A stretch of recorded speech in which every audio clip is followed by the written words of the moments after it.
സാന്ദ്രാനന്ദാപബോധാത്മകമനുപമിതം കാലദേശാവധിഭ്യാം നിർമുക്തം നിത്യമുക്തം നിഗമചരതഹർത്രേണ നിർഭാസ്യമാനം അസ്പഷ്ടം ദൃഷ്ടമാത്രേ വിനുരുപുരുഷാർത്ഥാത്മകം ബ്രഹ്മതത്വം തത്താവത് ബാധിതാക്ഷാത് ഗുരുഭവനപുരീ ഹന്തഭാഗ്യം ജനാനാം. നമസ്കാരം. സനാതനധർമ്മ സംഹിതകൾ പങ്കുവയ്ക്കാനായുള്ള ചാനലായ നാദശ്രീയിലേക്ക് എല്ലാവർക്കും സ്വാഗതം. ഈ ചാനൽ സബ്സ്ക്രൈബ് ചെയ്യാനും ലൈക്ക് ചെയ്യാനും ഓർമ്മപ്പെടുത്തിക്കൊള്ളുന്നു. പാലാഴി മഥനം കഥയാണ് 3 ദശകം കൊണ്ട് പറഞ്ഞത്. 27, 28, 29, 30, 31 2 ദശകങ്ങളിൽ മഹാബലിയുടെ ചരിതം ആണ് പറയുന്നത്. ശക്രേണ സംജതി ഹതോപി ബലിർ മഹാത്മാ ശുക്രേണ ജീവിതതനു കൃതുവർദ്ധിതോഷ്മ വിക്രാന്തിമാൻ ഭയനിലീന സുരാൻ ത്രിലോകി ചക്രേ വശേ സതവ ചക്രമുഖാതപീത. ഇവിടെ പറയണ ദേവാസുരന്മാർ തമ്മിൽ യുദ്ധം ഉണ്ടായപ്പോൾ ഹതോപി ബലി, അസുരന്മാരൊക്കെ വധിക്കപ്പെട്ടു. മഹാത്മാവായിരിക്കുന്ന ബലിയും വധിക്കപ്പെട്ടു. കുറേ അസുരന്മാർ പോയി. അതിനുശേഷം അവരൊക്കെ ശുക്രാചാര്യർ ഈ മൃതസഞ്ജീവനി വിദ്യ ഉണ്ട് അദ്ദേഹത്തിന്, മരിച്ചവരെ ജീവിപ്പിക്കാനുള്ള വിദ്യ, സാധാരണ ഒരാൾക്കും പറ്റാത്തതാണ്, ജീവിപ്പിച്ചു എന്ന് പറയാണ്. ശുക്രേണ ജീവിത തനു, ശുക്രാചാര്യ ജീവിക്കപ്പെട്ട് കൃതുവർദ്ധിതോഷ്മ. അപ്പം മഹാബലി ധാരാളം യാഗം ചെയ്ത് നല്ല തേജസ്സും കീർത്തിയും നേടി. സൽക്കർമ്മം എവിടെ ഉണ്ടായാലും അവിടെ നന്നാവും. അത് അസുരനായാലും ദേവന് വ്യത്യാസമില്ല. അസുരന്മാർ സൽക്കർമ്മം ചെയ്താൽ നന്നാവില്ല എന്നില്ല. ഇന്ദ്രൻ ദുഷ്കർമ്മം ചെയ്താലോ നാശം ഉണ്ടാവും. ദുഷ്കർമ്മം ആര് ചെയ്താലും നശിക്കുക. ദേവനോ അസുരനോ എന്ന വ്യത്യാസം ഇല്ല. അപ്പോൾ ഇവിടെ മഹാബലി അസുരനാണ് എന്നതുകൊണ്ട് ശ്രേയസ് ഉണ്ടാകാതിരുന്നില്ല, ഉണ്ടായി. കാരണം എന്തായിരുന്നു? മഹാബലിയുടെ നല്ല പ്രവൃത്തികളായിരുന്നു. ധാരാളം യാഗം, അശ്വമേധം. ശുക്രേണ ജീവിത തനു, മരിച്ചവരെ ജീവിപ്പിച്ചു. കൃതുവർദ്ധിതോഷ്മ, ക്രതു യാഗം, യാഗങ്ങളാൽ വർദ്ധിക്കപ്പെട്ട തേജസ്സോടുകൂടി വിളങ്ങി. അവർ ഐശ്വര്യം വർദ്ധിച്ചവരായിട്ട് തീർന്നു, കീർത്തി നേടി. വിക്രാന്തിമാൻ ഭയനിലീന സുരാൻ ത്രിലോകി. മഹാബലിയുടെ തേജസ്സും കീർത്തിയും യശസ്സും കണ്ട് ദേവന്മാർ പേടിച്ചോടി. ആ ദേവലോകം പോലും മഹാബലി കീഴടക്കി. അവിടെ ഒരു തെറ്റ് പറ്റി. കാരണം തനിക്ക് അർഹതപ്പെട്ടതല്ല ദേവലോകം, അസുരന്മാർക്ക് അർഹതപ്പെട്ടത് അസുരലോകം, പാതാളം, ദേവന്മാർക്ക് സ്വർഗം. ഇങ്ങനെയാണല്ലോ വരിക. അപ്പം ആ സ്വർഗത്തെ ഈ മഹാബലി കീഴടക്കി ചെയ്യാൻ പാടും. ഇപ്പം നമുക്ക് ഐശ്വര്യം ഉണ്ടെന്ന് വിചാരിച്ചിട്ട് വേറെ ആളുടെ സ്ഥലമൊക്കെ നമ്മുടെയൊക്കെ എന്താ ഉണ്ടാവുക, മൊത്തം എന്താ ഉണ്ടാവുക എന്നാൽ പറയാം അല്ലേ. അതൊക്കെ ഇനി എൻ്റെ സ്ഥലമാണ് കേട്ടോ എന്ന് പറഞ്ഞാൽ ഇടയ്ക്ക് കഴുത്തിൽ തലയടക്കം കാണില്ല, അല്ലെങ്കിൽ അകത്താവും. അപ്പോൾ തനിക്ക് ഐശ്വര്യം ഉണ്ട് എന്ന് വിചാരിച്ചിട്ട് അരുതാത്തത് ചെയ്യരുത്. അവിടെ ചെയ്തു എന്നൊരു സംശയം. വിക്രാന്തിമാൻ, കീർത്തിയൊക്കെ നേടിയിട്ടോ. ഭയനിലീന സുരാം ത്രിലോകിയും, സുരാൻ ദേവന്മാർ, ആ ദേവന്മാർ പേടിച്ച് ഓടി. നിലീന, ഒളിച്ചു.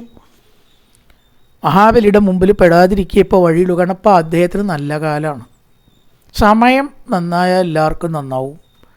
സമയം ശരിയില്ലെങ്കിൽ നമ്മൾ എന്ത് ചെയ്തിട്ടും കാര്യമില്ല, നേരെയാവില്ല.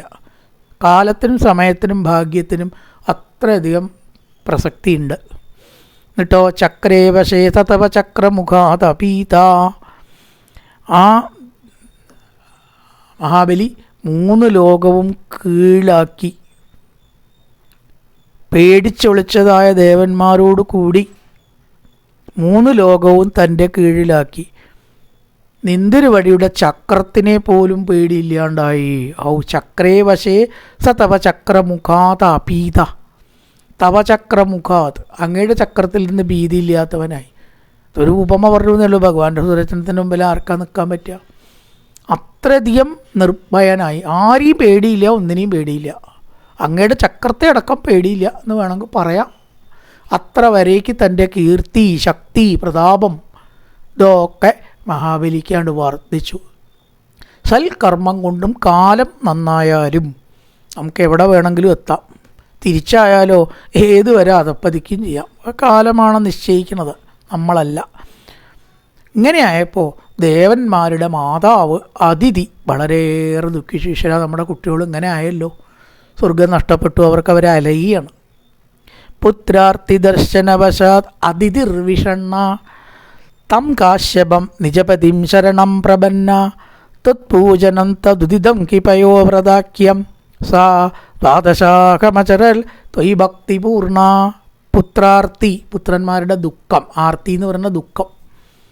ആർത്തിയല്ല, നമ്മൾ മലയാളത്തിൽ ആർത്തി പിടിച്ച് ഭക്ഷിക്കുക എന്ന് പറയും അല്ലേ, അതല്ല. സംസ്കൃതത്തിലെ ആർത്തി എന്ന് പറഞ്ഞാൽ ദുഃഖമാണ്. ഭക്ഷണത്തിനോടുള്ള ആസക്തിയല്ല ആർത്തി, മലയാളം.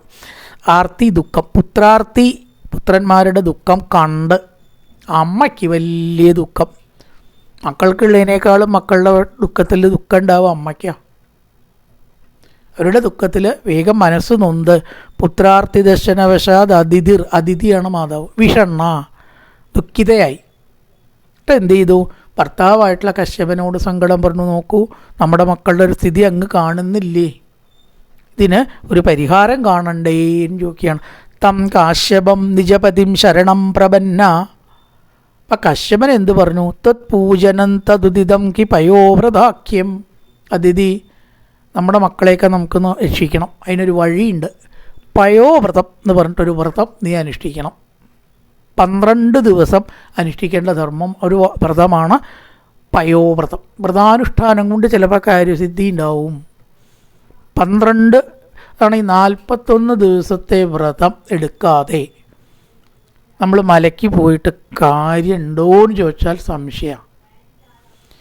ഈ മലയ്ക്ക് പോയിട്ട് അയ്യപ്പനെ കാണുക എന്നുള്ളതിനേക്കാൾ കൂടുതൽ പ്രാധാന്യമുണ്ട് 41 ദിവസത്തെ വ്രതത്തിന്. ഇതിപ്പോൾ ഈ 41 ദിവസം വെറുതെ വ്രതം എടുത്ത് നോക്കൂ, അതിനൊരു ബലമൊക്കെ ഉണ്ടാവും. എവിടേക്കും പോകണ്ട, മലയ്ക്കും പോകണ്ട, കറുപ്പ് ഉടുക്കൊന്നും വേണ്ട. വെറുതെ 41 ദിവസം ഞാൻ വ്രതത്തിലാണ് എന്ന് പറഞ്ഞിട്ട് ഏതെങ്കിലും ഒരു ദേവനെ ഭജിച്ചിരുന്നാൽ തൻ്റെ ചില ഇഷ്ടകാര്യ സാധ്യമൊക്കെ അതുകൊണ്ട് അടക്കമുണ്ടാവും എന്നാണ് പറയുന്നത്. അപ്പോൾ ഈ 41 ദിവസത്തെ വ്രതത്തിനാണ് പ്രാധാന്യം. ഇപ്പോൾ മാല ഇടുക, പോവുക, മാല ഊരുക, ഇവിടെ വന്നിട്ട് അവിടെ നിന്ന് തന്നെ ഊരിയിട്ട് പോരും ചിലർ. ആ വഴിയിൽ നിന്ന് എന്തെങ്കിലും കഴിക്കാമല്ലോ, ഈ മാലയെ കുഴപ്പം. അപ്പം അതുകൊണ്ട് കാര്യമില്ല, വ്രതം വേണം, അതിന് പ്രത്യേക ബലമുണ്ട്. തം കാശ്യപം നിജപതിം ശരണം പ്രപന്ന തത് പൂജനം തദുദിതം കി പയോവ്രതാഖ്യം. 12 ദിവസം അനുഷ്ഠിക്കേണ്ടതായ, അതിൻ്റെ ചിട്ടയ്ക്ക് ഭാഗവത്തിൽ വിസ്തരിച്ച് പറയും. പാല് മാത്രമേ ഭക്ഷിക്കാവൂ, ആ ദിവസം വേറൊന്നും കഴിക്കരുത്. 3 നേരം കുളിക്കണം. നമ്മളെപ്പോലെ ഒരു നേരം കുളിച്ച് വൈകുന്നേരം മുക്കി തുടച്ചാൽ പോരാ. 3 നേരം കുളിക്കണം. ഉച്ച എന്ന് പറയുന്ന സമയത്തും കുളി വേണം, ഭക്ഷണത്തിന് മുമ്പേ. വേർപ്പൊക്കെ വന്നാൽ വൃത്തികേടുണ്ടാവും. അവിടെ തെറ്റൊന്നുമില്ല. ഇപ്പോൾ ഉച്ചയ്ക്ക് ഒരു കുളി അധികം അയച്ചുകൊണ്ട് നമുക്ക് മടി കൊണ്ടാണ് കുറഞ്ഞ് വരുന്നത്. ഇപ്പോൾ 3 നേരം കുളിക്കുക. എന്നിട്ട് മന്ത്രമൊക്കെ പറഞ്ഞു കൊടുക്കുക. അവിടെ വേദത്തിൽ പറയപ്പെട്ടതായിട്ടുള്ള മന്ത്രം, വേദാർത്ഥ തത്വങ്ങൾ ഉൾക്കൊള്ളുന്ന മന്ത്രങ്ങൾ പറഞ്ഞു കൊടുത്തിട്ട്, അതിഥി നീ 12 ദിവസം വ്രതം പയോവ്രതം അനുഷ്ഠിക്കുന്നതായാൽ തത് പൂജനം തദുദിതം ഹി പയോവ്രതാഖ്യം. അദ്ദേഹത്താൽ ഉദിതം പറയപ്പെട്ട പയോവ്രതത്തെ അനുഷ്ഠിച്ചിട്ട്, നിയമങ്ങളൊക്കെ ഭാഗവത്തിൽ വിസ്തരിച്ച് പറയും. എന്ത് മന്ത്ര ചെല്ലേണ്ടത്? എല്ലാവർക്കും ഭക്ഷണം കൊടുക്കണം, ബ്രാഹ്മണർക്ക് മാത്രമെന്നല്ല പറഞ്ഞത് കേട്ടോ. ദീനാന്ത കൃപണേഷുച, ദീനന്മാർക്ക്, അന്ധന്മാർക്ക്, കൃപണന്മാർക്ക്, കീഴ്ജാതിക്കാർക്ക്, ബ്രാഹ്മണർക്കും വേണം. എല്ലാവർക്കും ഭക്ഷണം കൊടുക്കണം. ഭാഗവതമൊന്നും നാരായണീയൊന്നും ജാതീയത പറയണേ ഇല്ല, ഒക്കെ ഒന്നായിട്ട് കാണാനാണ് പറയണത്. സദ്വാദശാഹമചരൻ അഹം പകൽ, 12 പകൽ ഇതാണ് സപ്താഹം. 7 പകൽ, രാത്രിയില്ല. അസ്തമിച്ചാൽ പിന്നെ സപ്താഹമില്ല. ദ്വാദശാഹം 12 പകൽ. അചരൻ ത്വയി ഭക്തിപൂർണ്ണാലയോ ഗുരുവായൂരപ്പ, അങ്ങയിൽ വ്രതനിഷ്ഠയോട് കൂടി ഭക്തിപൂർണയായിട്ടുള്ള അതിഥി 12 ദിവസം പയോവ്രതം അനുഷ്ഠിച്ചു. അങ്ങനെയാണ് ഭഗവാൻ ദർശനം കൊടുത്ത വാമനനായിട്ട് അവതരിക്കും എന്ന് പറഞ്ഞിട്ട് മറഞ്ഞു, പിന്നീടാണ് അവതരിക്കുന്നത്. അത്തരം കാര്യങ്ങളെ തുറന്നുള്ള ശ്ലോകങ്ങളിൽ പറയുകയാണ്. കായേന വാചാ മനസേന്ദ്രിയർവാ ബുദ്ധ്യാത്മനാ വാ പ്രകൃതി സ്വഭാവാൻ കരോതി യദ്യസ്തകലം പരസ്മൈ നാരായണായേതി സമർപ്പയാമി. ഓം പൂർണ്ണമദ പൂർണ്ണമിദം പൂർണ്ണാൽ പൂർണ്ണമുദച്യതേ പൂർണ്ണസ്യ പൂർണ്ണമാദായ പൂർണ്ണമേവാവശിഷ്യതേ. ഓം ശാന്തി ശാന്തി ശാന്തി. ഹരി ഓം ശ്രീ ഗുരുഭ്യോ നമഃ. ഹരി ഓം.